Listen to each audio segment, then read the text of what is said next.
Permanently abled persons welfare ഫെഡറേഷന്റെ നേതൃത്വത്തിൽ കണ്ണൂർ പഴയ ബസ് സ്റ്റാൻഡിൽ ഭിന്നശേഷിക്കാരുടെ പ്രതിഷേധ കൂട്ടായ്മ സംഘടിപ്പിച്ചു.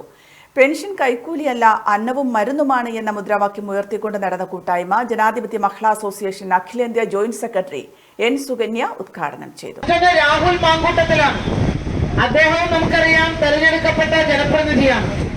ജനപ്രതിനിധികളായിട്ടുള്ള രണ്ടുപേർ ഒരു തിരന്നുകൊണ്ട് പരസ്പരം സംസാരിക്കുന്ന വീഡിയോ ആണ്.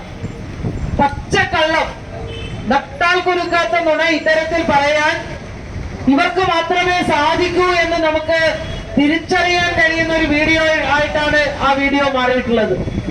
അതിനകത്ത് അവർ പറയുന്നത് എന്താ? അതിനകത്ത് അവർ പറയുന്നത് ആശങ്കരന്റെ കാലത്താണ് ആദ്യമായി ക്ഷേമ പെൻഷൻ കൊടുത്തത് എന്നാണ്.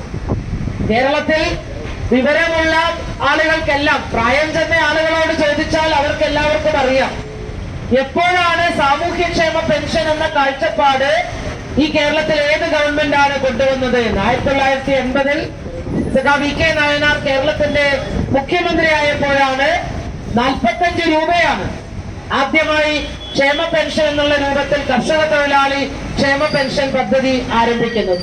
ഉദ്ഘാടന ചടങ്ങിൽ പ്രസിഡന്റ് എ ഷിജു അധ്യക്ഷത വഹിച്ചു. T Jayakrishnan, O Vijayan, T V Unnikrishnan, P V Bhaskaran തുടങ്ങിയവർ സംസാരിച്ചു.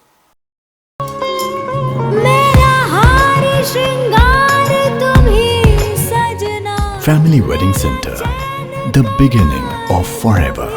കുന്നമംഗലം, വടകര, മഞ്ചേരി, മേപ്പാടി, തിരൂർ, പെരിന്തൽമണ്ണ, കണ്ണൂർ.